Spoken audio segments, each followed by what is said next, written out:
Hi! ஃப்ரைடேவும் சாட்டர்டேவும் சேர்ந்து எடுத்த vlog தாங்க இது. ஃப்ரைடேவே ஃபுல் க்ளீனிங் ஒர்க்கையும் முடிச்சுட்டேன். வாஷிங் மிஷினில் பெட்ஷீட்டையும் துணியும் போட்டு எடுத்து காய போட்டுட்டேன். துணி மட்டும் காயவே இல்லைங்க. நாளைக்கு எடுத்துக்கலான்னு விட்டுட்டேன். ஏன்னா ஒசூரில் ஒரு வாரமாக மழை மூடமாக இருக்கிறதுனால துணி மட்டும் காயவே இல்லை.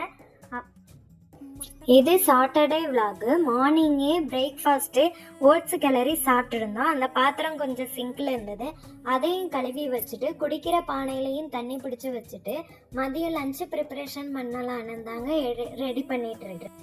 லஞ்சுக்கு ஒயிட் சாதமும் பூண்டு மிளகு குழம்பும் ரெடி பண்ணலாம் தாங்க ரெடி பண்ணிகிட்ருக்கேன்.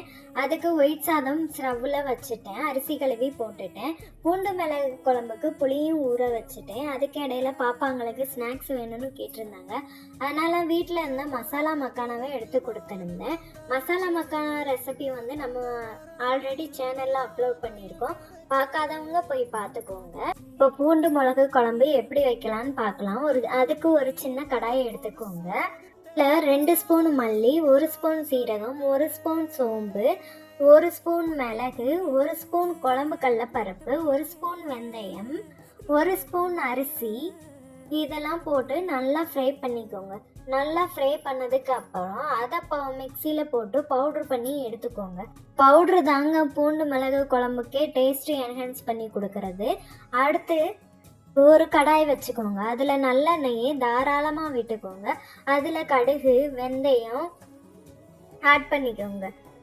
நல்லா பொரிஞ்சு வந்ததுக்கு அப்புறம் சின்ன வெங்காயம் போட்டுக்கோங்க. அதுக்கப்புறம் கருவேப்பிலை போட்டுக்கோங்க. 2 வரமிளகா கட் பண்ணி, உங்கள்கிட்ட என்ன வரமிளகா இருக்கோ அதை கட் பண்ணி போட்டுக்கோங்க.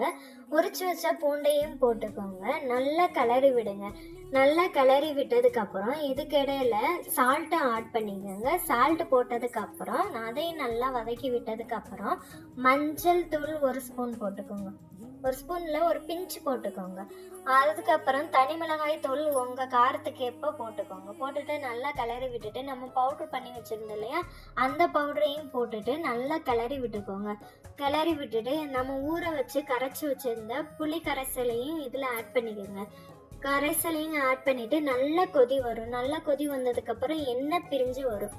இதாங்க சரியான பதம். பூண்டு மிளகு குழம்பு ரெடி.